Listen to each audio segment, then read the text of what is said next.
Hi Leute, willkommen zu Dragomir Baut. Ich bin der Dirk und auf meinem Kanal dreht sich alles um Labwaffenbau und halt auch alles mögliche andere. Letzte Zeit mache ich ja nicht ganz so viele Waffen, weil ich irgendwann wieder ein bisschen Lust habe, rum zu experimentieren. Vor ein paar Tagen bin ich von einer meiner weiblichen Abonnentinnen gefragt worden, ob ich nicht mal ein Video zu den Abgussformen und so machen kann, wo ich die halt so, was ich halt so benutze. Vielleicht auch ein paar Tipps, wo ihr was finden könnt.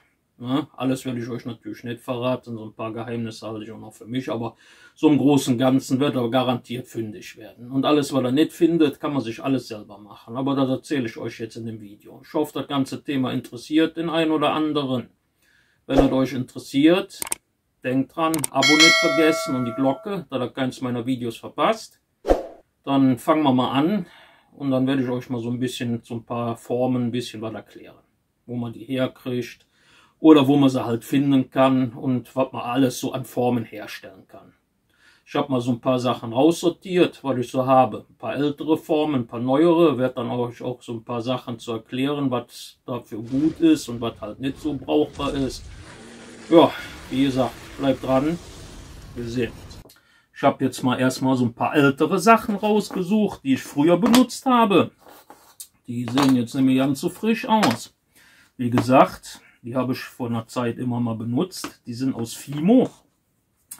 Fimo ist jetzt nicht so die perfekte Lösung für Abgussformen. Vor allen Dingen nicht, wenn er mit Flexipaint Abgüsse macht, weil die Oberfläche ist zu rau. Das kriegt er richtig beschissen raus. Nachteil bei dem Fimo ist, wenn er mit Latex arbeitet, die verschleißen mit der Zeit.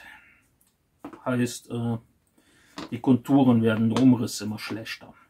Das sind zum Beispiel, das ist jetzt nicht dasselbe Teil, aber das sind hier zum Beispiel, das ist von der Schublade, so ein Beschlag, kriegt ihr im Baumarkt für ein Apfel und ein Ei.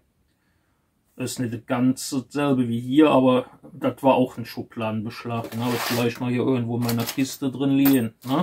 Also wie gesagt, wenn ihr mal so ein bisschen kreativ sein wollt. Ne? Also im Baumarkt findet man ab und zu auch hübsche Sachen. Das hier zum Beispiel, das war eine Zierniete, das hier auch, das auch. Nur wie gesagt, also von Fimo bin ich mittlerweile ab. Das ist nicht so toll, weder für Latex, weil es halt relativ schnell verschleißt. Also das heißt schnell, aber wenn man schon ein paar Sachen mehr mitmacht, verschleißt es schon ein bisschen schneller. Dann bin ich hingegangen und hatte dann zwischenzeitlich, das ist hier übrigens auch eine Zierniete gewesen, war mal sehr beliebt bei Waffen, also auch bei anderen, die Waffen gebaut haben. Einfach reingedrückt, das ist so eine Art Keramikzeug. Das ist auch relativ gut, verschleißt nicht so schnell wie das Fimo und man kann halt auch alles Mögliche damit machen. Wie gesagt, kann man verschiedene Sachen dann mit reindrücken. Das geht alles. Wie gesagt, die verschleißen nicht ganz so schnell, aber ist halt für Flexipaint auch nicht so gut, weil er auch, ich sag jetzt mal, relativ rau ist. Das war dann sowas. Das war aber alles noch vor der Zeit, bevor ich überhaupt mit Flexipaint angefangen habe. Also alles noch mit Latex. So. Dann hatte ich sowas hier. Das sind, die waren aus dem Karnevalsbedarf. Die hatte ich, glaube ich, mal irgendwann mal bei Deiters gekauft. Übrigens, Karnevalsbedarf kann man schon manchmal interessante Sachen finden. Da waren dann hier so Sachen drauf. Davon hatte ich, glaube ich, mal 3 Stück gekauft. Zum Beispiel hier. Das war das Einhorn. Der war auf irgendeinem von den Schildern drauf. Da habe ich dann einfach davon einen Latexabguss gemacht. Ne? Kann man jetzt wahrscheinlich auch mit Schaum machen, ne? Dass man das schäumt. Dass das dann halt was weicher ist, aber sowas kann man halt dann auch machen. Das könnte man dann prinzipiell dann auch hier mit dem machen oder dem. Wie gesagt, die waren da drauf geschraubt, die habe ich einfach nur abgemacht. Und zwar nicht, weil ich dann hier die Formen davon machen wollte, obwohl das Einhorn fand ich halt schön. Ich habe dann quasi hier so quasi Latex immer rein. Das klappt richtig gut. Mal gucken, vielleicht habe ich hier auch noch irgendwo was von liegen. Das ist zwar dann schon mal älter, aber wir gucken einfach mal. Also ein paar Sachen habe ich noch. Gucken wir mal. Hier sowas. Gut, da ist jetzt ein bisschen von dem Lack drauf. Also sowas kommt dann hier quasi, wenn man das hier, andere Seite, wenn man das so reinmacht. Und dann kann man das halt immer wieder benutzen. Das ist, also bei Latex ist das gut, Flexi-Paint geht auch, aber es muss ein bisschen halt dicker rein. Das waren dann so fertige Sachen. Ich sag jetzt mal, das waren so meine ersten, ich nenne es mal Kunststoffformen. Ne? Wie gesagt, das war mal irgendwo aus dem Deit, das irgendwie. Das ist, wie gesagt, so Karnevalsbedarf. Kann man auch Edelsteine und sowas Schöne finden, wenn man mal sucht. Ne? Also, wie gesagt, man kann so ziemlich alles irgendwie als Abguss benutzen. So, dann habe ich mal ausprobiert. Hier ist noch ein altes Ding drin. Mal gucken, ob ich da vielleicht noch, ja, zum Beispiel. Ja, das nicht. Mal gucken, was das Teil hier drin hat in dem Kasten. Das ist hier quasi so, ja, habe ich. Das ist quasi so, ich sag jetzt mal hier so mein Abguss hier drin. Da habe ich alles mögliche drin, so Ziernieten, Gürtelschnallen. Das hier zum Beispiel, das war mal eine Gürtelschnalle. Wie man hier noch sieht. Ja, da gibt es der zweite Teil quasi auch von. Habe ich, glaube ich, mal irgendwo auf dem Trödelmarkt gekauft. Fand ich total hübsch. Ne? So für auf Klingen drauf. Das hier, das ist 2 Komponenten, so Knetsilikon. Für so, ich sag jetzt mal so kleinere Sachen ist das richtig geil. Man muss aber immer gucken, ob man das genug durchknetet. Sonst gibt es ein paar unschöne Stellen und dann verschleißen die da. Ansonsten ist das Knetsilikon echt gut. Kann man für Latex und Flexi-Paint benutzen. Ja, hier ist dann halt nur so das mittlere Teil. Wie gesagt, das hängt auch immer von ab, was er benutzt. Dann sind die Steine ein bisschen schöner. Also ich muss sagen, mit dem Knetsilikon alles okay. Aber mit den 2 Komponenten Flüssigsilikon natürlich noch eine Ecke besser vom Detailgrad. Aber wie gesagt, das Knetsilikon kann man schon für Flexi-Paint und Latex benutzen. Verschleißt auch mittlerweile, aber ist auf jeden Fall deutlich besser wie Fimo-Formen. Wie gesagt, das Fimo, naja, kann man nehmen, muss man nicht mehr heutzutage. So, das tun wir mal weg. Dann habe ich ausprobiert Sugro. Oder Sugro. Das ist auch nicht schlecht. Kann man für Flexi-Paint und Latex gut benutzen. Scheint auch nicht groß zu verschleißen. Ist aus normalem Baumarktsilikon, so ganz billig. Und Stärkepulver. Das mischt man dann zusammen, bis es nicht mehr klebt. Macht dann irgendwie einen Fladen draus oder was auch immer und drückt dann die Sachen da rein, die man halt rein haben will. Kann man alles mögliche machen. Ja. Mal gucken, was ich euch dann noch so, ich weiß ja nicht, was ich mit runtergenommen habe. Mal gucken. Ja, seht ihr. Das hier zum Beispiel, das ist auch die Rose. Das hier ist jetzt, sieht natürlich ein bisschen wild aus, hat in der Ecke liegen. Das ist aus den 2 Komponenten Silikon. Was natürlich deutlich teurer ist wie hier mit diesem Sugro. Ne? Aber hier habt ihr natürlich mehr Details und die Silikonformen selber, die verschleißen eigentlich so gut wie gar nicht. Die härten vielleicht irgendwann mal aus und dann war es das auch. Aber so im Großen und Ganzen, die Detailtreue ist auf jeden Fall wesentlich besser wie von dem anderen Zeug. Ne? So viel dazu. So, mal gucken, was haben wir noch alles. Ein paar Sachen haben wir noch. Ja, dann habe ich mir hier so Sachen gekauft. Das waren so meine ersten Kunststoffformen. Also Kunststoff ist generell für Latex und Flexi-Paint super geeignet. Auch wenn es hier so ein bisschen, das kann man dann so runterrubbeln. Ne? Und dann ist das runter. Also das klappt super. Verschleiß eigentlich gar nichts. Das Einzige, was ist, wie ihr seht, wo ich viel benutze, gibt das immer so ein bisschen so einen Gelbstich. Ich kann auch vorstellen, dass der Kunststoff irgendwann mal spröde wird nach einigen Jahren. Aber die Formen hier, die sind, ich weiß nicht, wie alt die schon sind. Da hatte ich mal 4 Stück von gekauft. Ich glaube auch im Baumarkt. Kriegt man jetzt mittlerweile da nicht mehr. War dann so eine Bastelabteilung. Also wo ihr fündig werden könnt, ist eigentlich in so Bastelshops. Die haben dann so Sachen. Die Sachen hier sind von Eberhard Faber, ne? Nur so, also will jetzt keine Werbung dafür machen, nur dass ihr mal gucken könnt, wo ihr sowas herkriegt, ne? Dann habe ich hier verschiedene andere Sachen mir mal so besorgt. Die hier habe ich zum Beispiel noch nicht groß benutzt. Eigentlich so noch gar nicht. Außer, dass ich sie schon ein bisschen vollgekleckert habe. Die hier sieht man schon, die habe ich schon ein bisschen öfters. Das ist mit so Blumenmuster. Da müsst ihr dann, oder die hier, die benutze ich gerne so für meine nordischen und zwergischen Sachen. So was findet ihr dann, wenn ihr bei Google guckt, so unter Relief, Abgussformen oder für Schnörkel, Abgussformen oder beziehungsweise oder auch gucken könnt, ist dann so Abgussformen für Beton oder für Seife, je nachdem, müsst ihr halt ein bisschen kreativ bei eurer Suche sein. Ne? Die Sachen, die sind für FlexiPaint und Topcoat auch sehr gut geeignet, verschleißen soweit auch nicht. Werden ein bisschen gelblich, aber das ist nicht schlimm. Das Einzige, was ich festgestellt habe, ihr müsst die erste Schicht immer gucken, vor allen Dingen beim FlexiPaint, dass die richtig durchgetrocknet ist. Also ich habe so manchmal einen halben Tag, also das ist zu wenig, je nachdem. Lasst die erste Schicht am besten dann mindestens einen Tag, damit das auch wirklich in den Ritzen unten komplett dann trocken ist. Weil ihr habt das Problem, wenn ihr das dann aus den Formen rausziehen wollt, habt ihr dann so was wie hier und das macht euch dann quasi den ganzen Abguss kaputt, wenn ihr das rauszieht.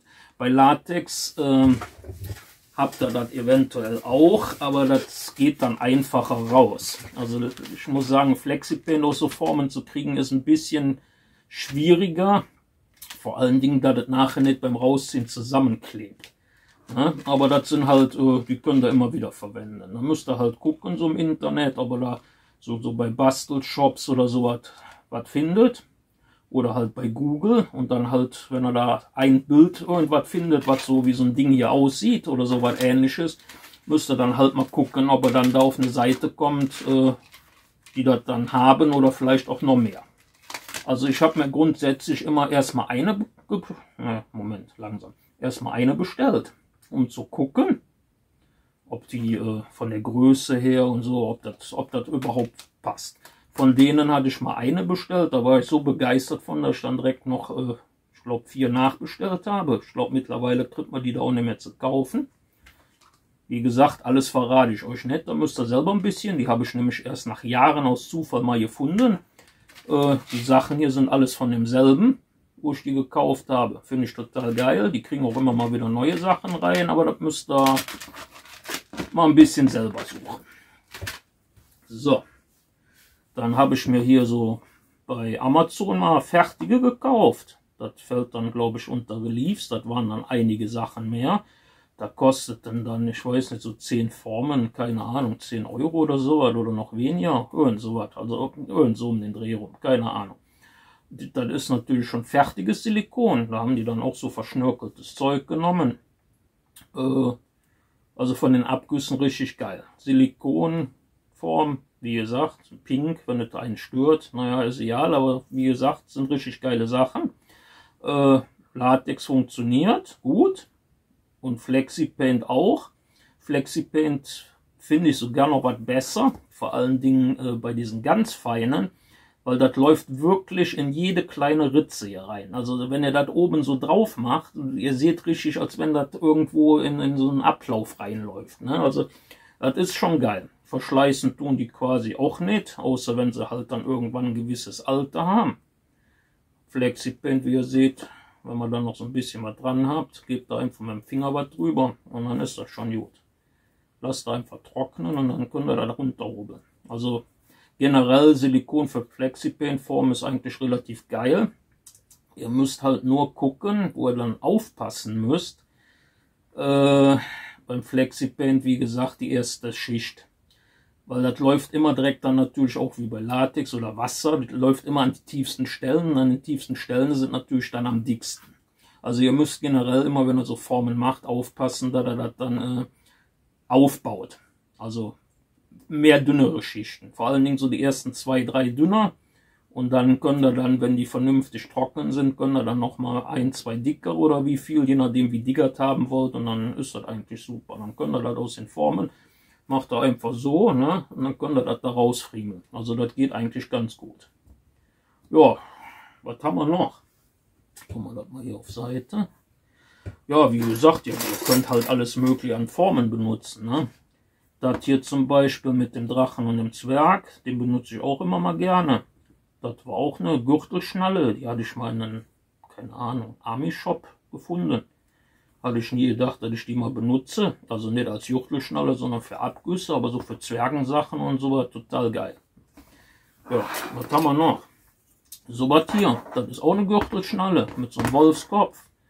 Habe ich, glaube ich, mal im Venlo irgendwo in so einem Gothic-Laden gefunden gehabt. Fand ich total geil. Macht sich auch gut bei so Abgüssen. Dann, was kann man noch nehmen? Hier mit so einem Samurai zum Beispiel. Das war, ich glaube, um so Pistolen aufzuhängen. Da kann man, also so Steinschloss. Also das war dann hinten so zum Aus. Ne? Das habe ich dann abgemacht und habe dann quasi nur vorne so. Oder was haben wir noch? Wie gesagt, hier so Ziernieten, ne, kann man dann nehmen. So was hier, keine Ahnung, was haben wir noch? Oder hier so Blätter, die habe ich, glaube ich, aus dem Baumarkt. Da kann man dann auch so Abgussformen von machen. Was kann man noch so rumliegen? Das ist auch noch eine Zierniete. Hier ist wieder so ein Schubladenbeschlag. Also hier was größerer, da was kleinerer. Oder hier so, das sind Knöpfe, also nicht so für die Schubladen hier zum Ziehen, quasi für hier so drauf zu machen. Da kann man dann auch so schöne Sachen draus machen. Ja. Oder hier, da hatte ich mal, hatte ich zum Beispiel mal, das ist hier so Kunstschmuck, so ein Armring.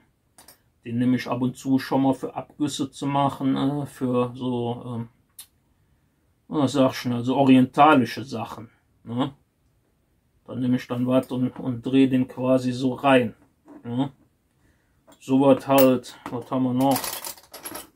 Oder hier mit dem Schädel. Das war mal, ich glaube, von einer Warcraft-Figur, von einem Ork, glaube ich, hinten am Rücken oder irgend so was, so eine Art Schild.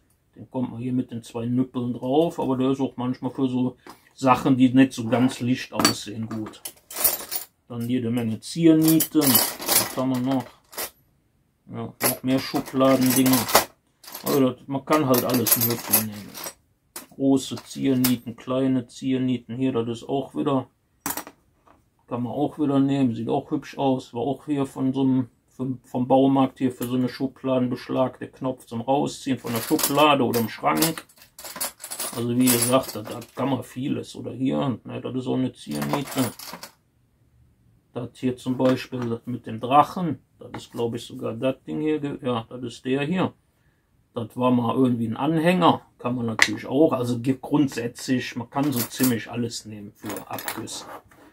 Nur wie gesagt, das hängt immer von ab, ob er mit Latex macht oder mit Flexipaint. Also bei Flexipaint müsst ihr halt immer darauf achten, dass die Oberfläche möglichst glatt ist.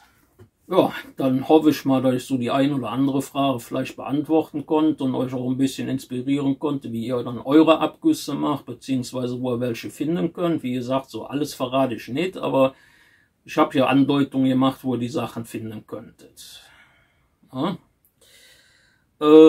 ja, dann hoffe ich mal, wenn noch Fragen sein sollten, schreibt das einfach unter die Kommentare. Wie gesagt, wenn ihr noch irgendwas habt, oder irgendwas zu irgendeinem Thema was habt, weil ihr irgendwie ein Video zu haben möchtet, könnt ihr ja unter die Kommentare schreiben. Dann hoffe ich mal, das Video hat euch mal wieder gefallen, auch wenn es mal wieder nur was Kurzes ist. Hoffentlich informativ für den einen oder anderen, wer keine Ahnung hat, wo er sowas finden kann. Ne? Und wie gesagt, bei Flexipaint am besten Silikonformen nehmen oder halt Kunststoffformen. Fimo und so.